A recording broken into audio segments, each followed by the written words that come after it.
Ndabahaye ikaze muri kino kiganiro c'inama nshingamateka mutegurirwa n'igisata cyo kumenyesha amakuru n'ubuvugizi mu biro vya nyeniteka umukuru w'inama nshingamateka. Abarundi barayamaze bati ubugirigiri bugira babiri kandi ngo ukuboko kumwe kuriyaga ntikwimara ubugi. Mu gihe leta iguma ihimiriza bene gihugu gukorera hamwe mu masosiyete koperative, inama nshingamateka ntiyasigaye inyuma.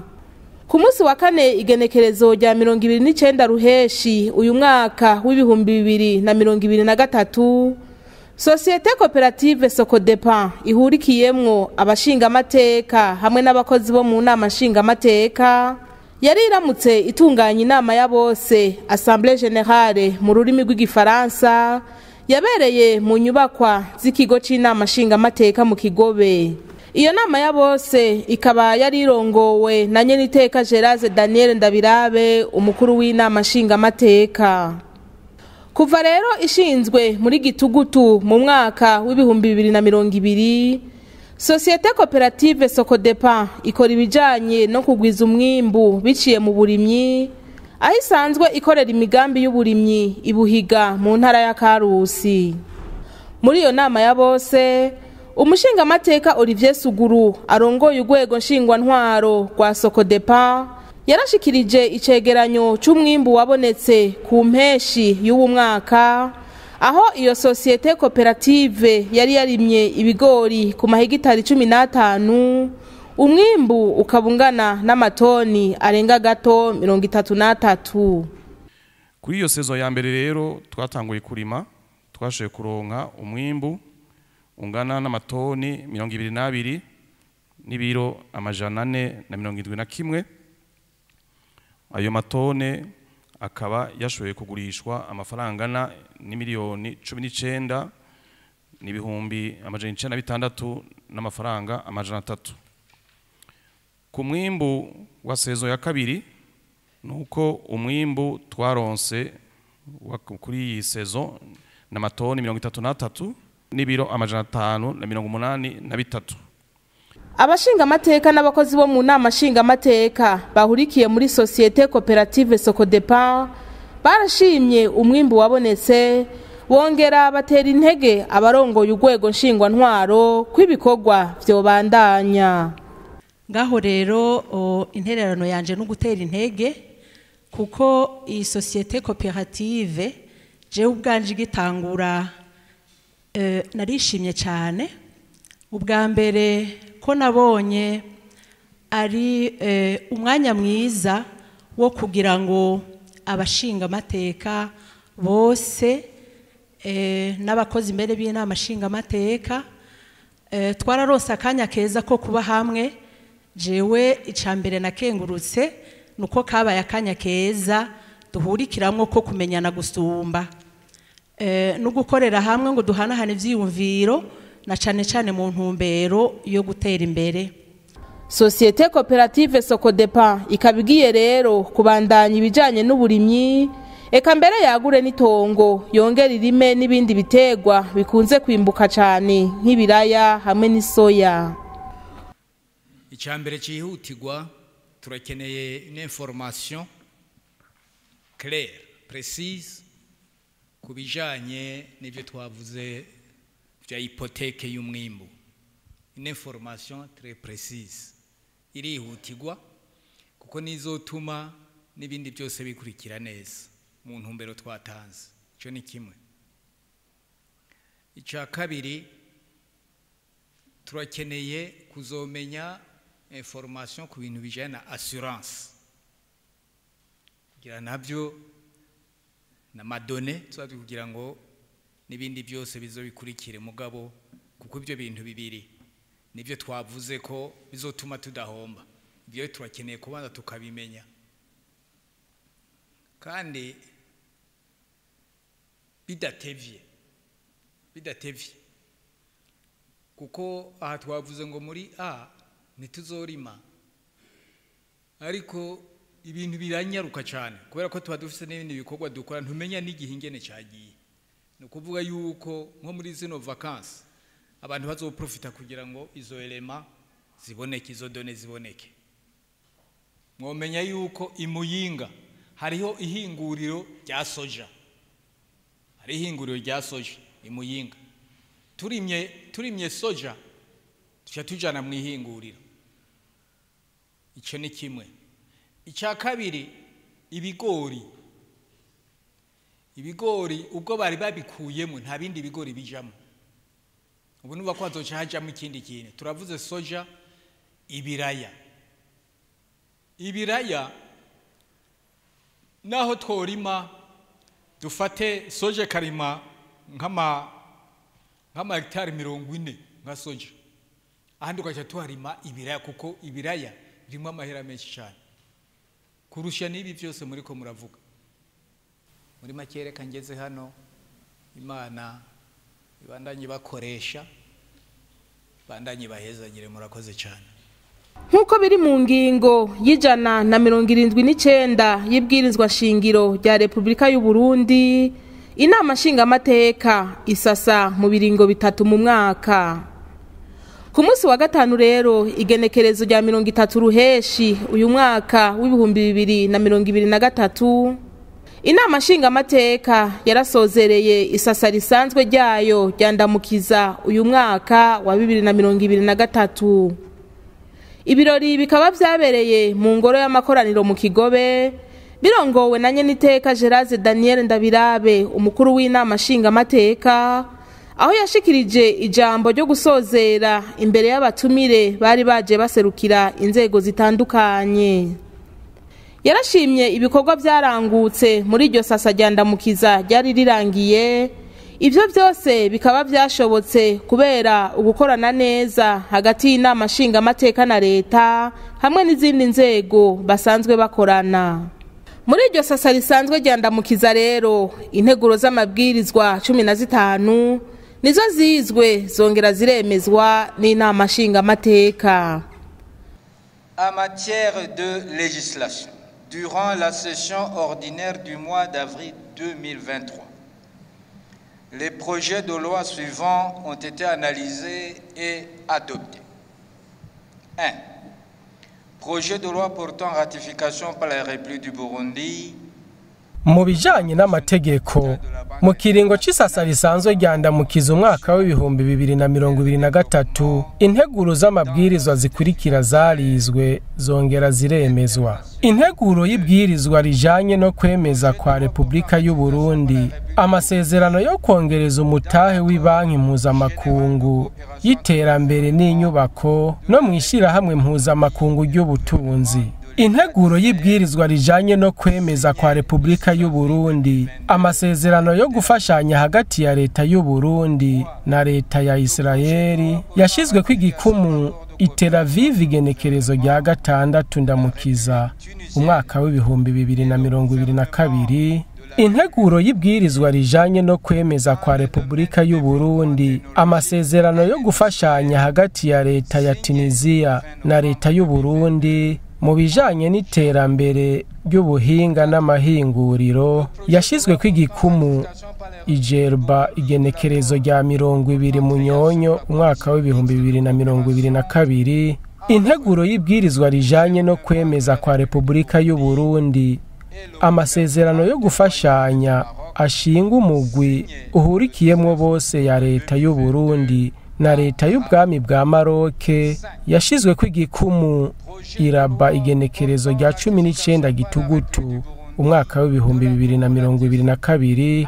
Integuro y'ibwirizwa rijanye no kwemeza kwa Repubulika y'u Burundi amasezerano akuraho impusha yo kwinjira ku bafise impapuro z'inzira z'abanyacubahiro, iz'akazi n'izidasanzwe hagati ya leta y'u Burundi na leta y'ubwami bwa Maroc yashizwe kw'igikumu igenekerezo rya 19 Gitugutu umwaka w'2022 iraba. Integuro y'ibwirizwa rijanye no kwemeza kwa Repubulika y'u Burundi ibwirizwa shingiro n'amasezerano y'ubumwe bwa Afrika mu bijanye no gutumatumana kw'amakuru yashizwe kw'igikumu igenekerezo rya ndwi Kigarama umwaka w'igihumbi kimwe n'amajana 1999 i Cape Town muri Afrika y'Epfo, nk'uko yasubiwemwo igenekerezo rya 10 mu Kakaro umwaka w'ibihumbi 2014 iharare mu gihugu ca Zambia. Integuro y'ibwirizwa rihindura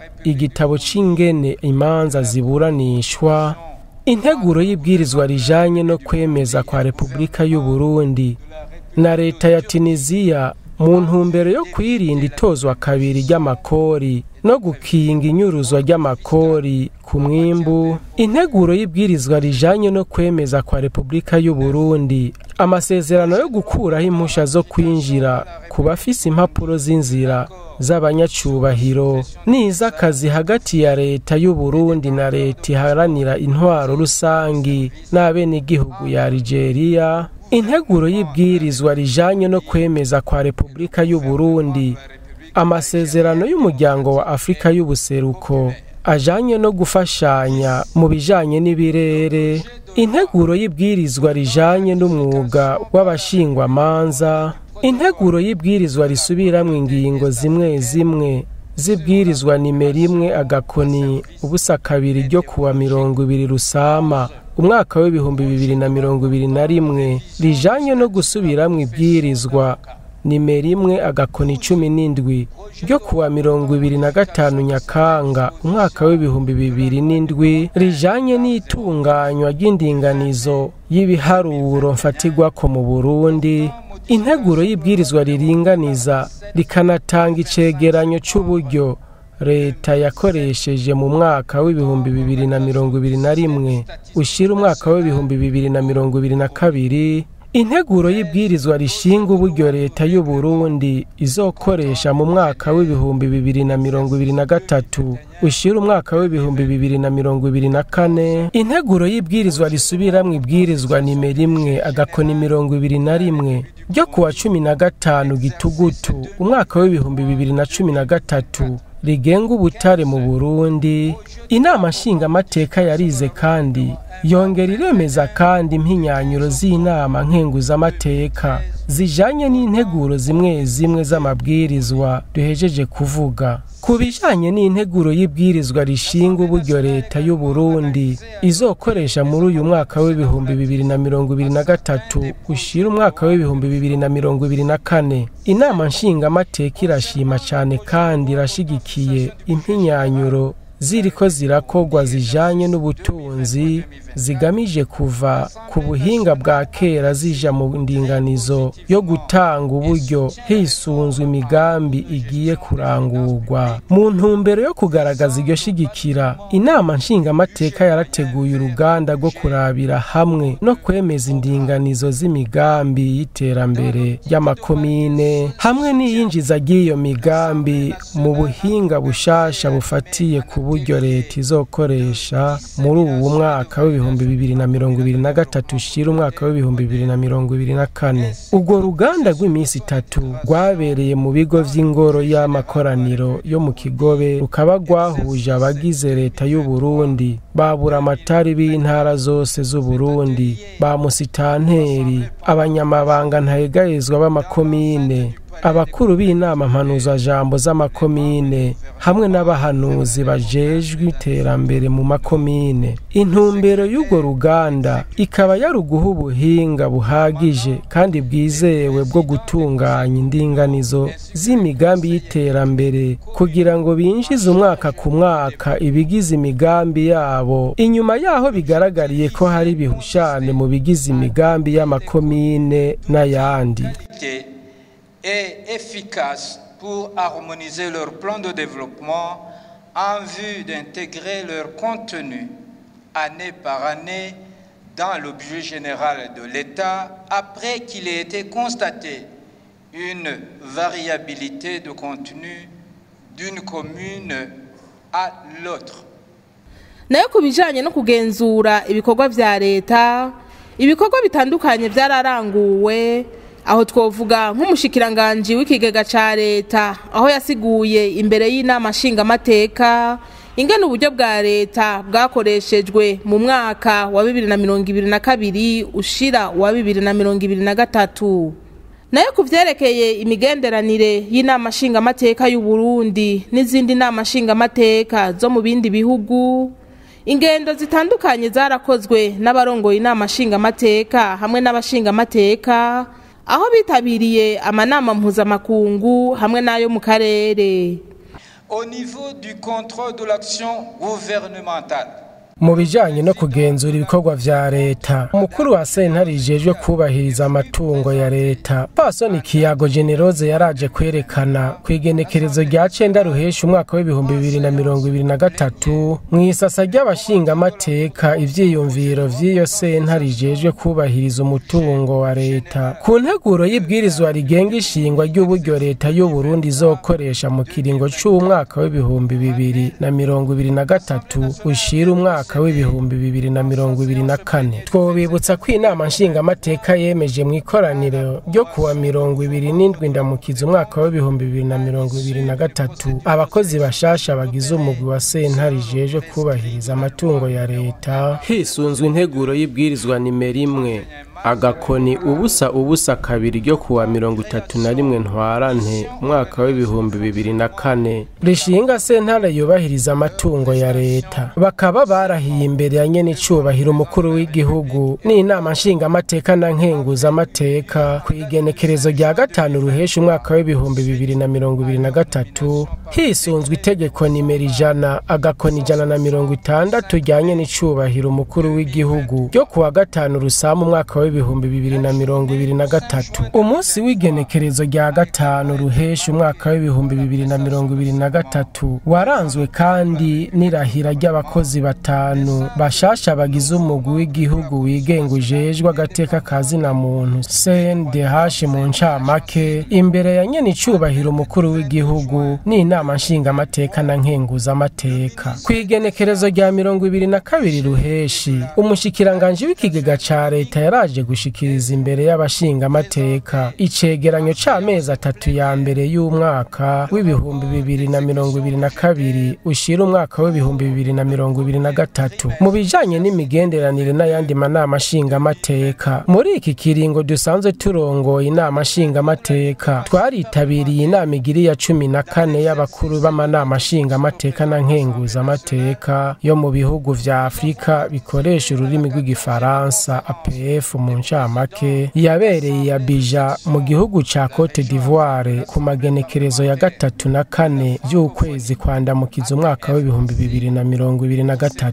Twaragiye kandi yarusha mu gihugu ca Tanzania aho twari twitabiriye inama igiri ya 15 y'abakuru b'amanama nshinga amateka na nkenguza amateka b'ibihugu bigize umuryango w'akarere ka Afrika y'ubuseruko yabaye kwigenekerezo rya 19 rusama umwaka w'ibihumbi 2023. Vyongeye inama nshinga amateka yaraserukiwe mu nama mpuzamakungu igiri ya 16 y'amagara y'abantu yabereye i Geneve mu gihugu c'Ubusuwisi kuva kwigenekerezo rya 21 kugeza ku rya 30 rusama umwaka w'ibihumbi 2023 ku civugo rusangi kigira kiti imyaka 75 yishira hamwe mpuzamakungu rijejwe amagara y'abantu kurokora ubuzima mu kubungabunga amagara ya bose. Bisubiye kwigenekerezo rya 26 ndamukiza umwaka w'ibihumbi 2023 banyakubahwa abashinga amateka bagize umugwi w'amaho mu nama nshinga amateka ujejwe ivy'ubutunzi warakiriye intumwa za sentare ijejwe kubahiriza amatungo ya leta w'igihugu c'Ubufaransa kugira bahanahana ivyiyumviro ku bijanye n'igisata co gutunganya ubutunzi mu Burundi. Ku bijanye no gukarihiriza ubwenge banyakubahwa abashinga amateka hamwe n'abakozi bamwe b'inama nshinga amateka barakarihirijwe ubwenge mu bijanye no gutunganya inyandiko zijanye n'ivy'amategeko mu ruganda rwabereye Ingozi kuva ku igenekerezo rya 5 gushika ku rya 8 ndamukiza umwaka w'ibihumbi 2023. Inama nshinga amateka yaraserukiwe kandi mu nama yo gukarisha ubwenge ku bijanye n'uburongozi bwiza bw'abakenyezi ndwi yateguwe n'ishure ry'igihugu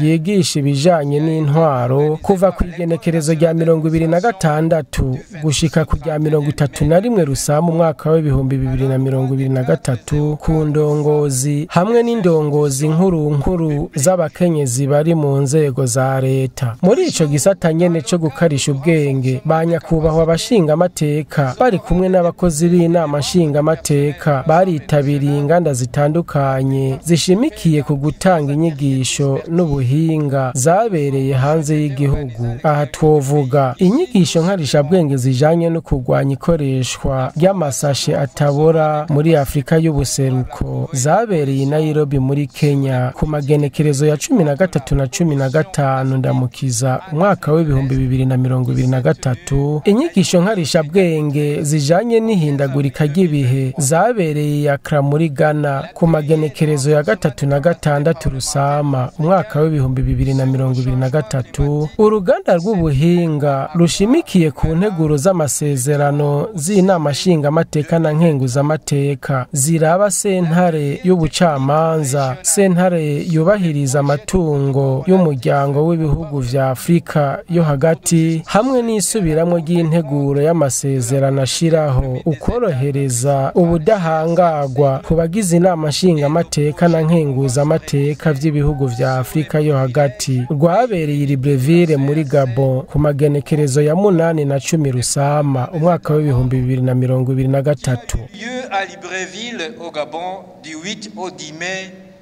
2023.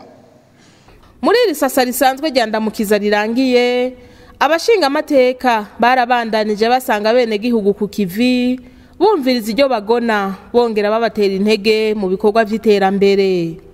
Inama nshinga amateka ikabishima cyane ibikorwa birangurwa na nyene icubahiro umukuru w'igihugu bijanye cyane no kugarukira hamwe no gukingira ubutunzi bw'igihugu. S'agissant de la représentation du peuple, les honorables députés ont effectué des descentes sur terrain pour entretenir le lien de proximité avec leurs concitoyens. C'est dans ce cadre que les honorables députés ont joint leurs efforts à la réalisation des travaux communautaires de développement organisés sur tout le territoire national. Des séances de travail avec les autorités administratives locales ont également été tenues, sans oublier le partage de la prière dominicale. Ku bijanye no guserukira bene gihugu abashinga amateka barishikiye ku kivi mu ntumbero yo kwegera abo baserukira. Ni muri iyo ntumbero abo banyakubahwa bifadikanije nabo baserukira mu bikorwa rusangi mu gihugu cose. Barashoboye kandi kugiranira amanama n'abajejwe intwaro ku bijanye n'imirimo ya misi yose badasize inyuma gusangira igisabisho c'umunsi w'Imana. Abagize ibiro vy'inama nshinga amateka baragendeye intara za Ngozi, Mwaro, Muyinga, Kayanza, Kirundo, Cankuzo, Muramvya, Bujumbura, Rumonge hamwe n'igisagara ca Bujumbura. Muri izo ngendo bagize barahimirije abene igihugu kwijukira ibikorwa vy'iterambere no kubaha indongozi kuva hasi gushika hejuru. Muri iryo sasa risanzwe rya ndamukiza umwaka wa 2023 iyi nzu y'amakoraniro yaratewe iteka ryo kwakira ihuriro ry'igihugu rigira kabiri mu bijanye no guteza imbere igihugu c'u Burundi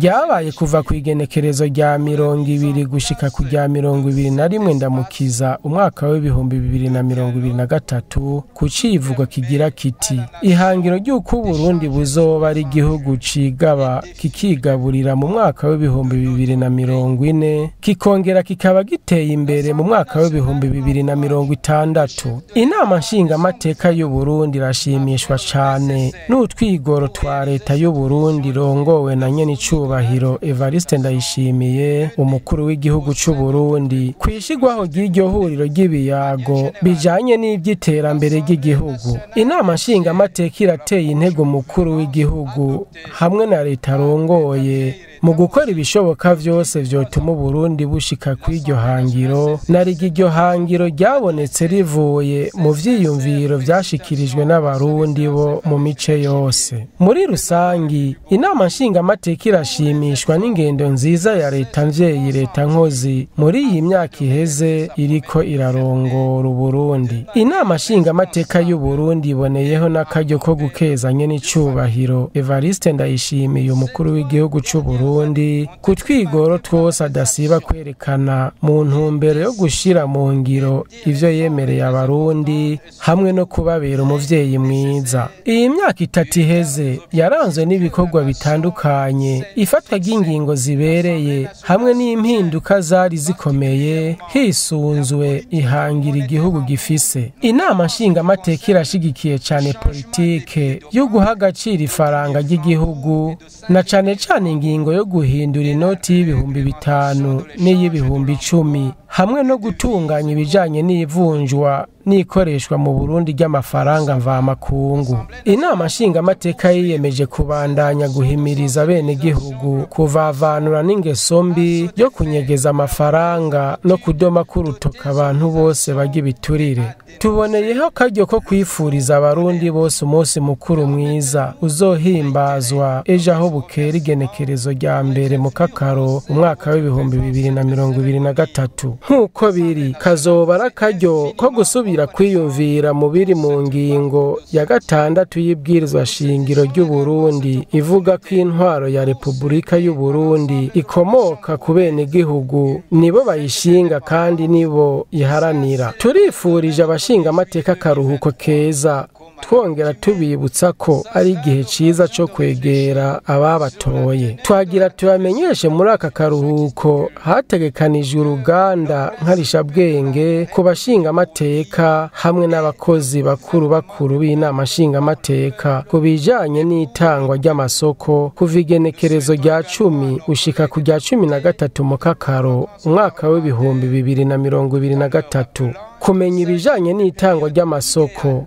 bizofasha inama nshingamateka mwigenzura ry'ibikorwa vya leta, mwishirwa mu ngiro y'umugambi wa leta wo gushiraho uburyo hisunzwe imigambi izorangurwa. Ni kuri aya majambo dutangaje icese isozerwa gisasa risanzwe ry'ibikorwa vy'inama nshingamateka ryandamukiza umwaka w'ibihumbi 2023. Du 10 au 13 juillet 2023.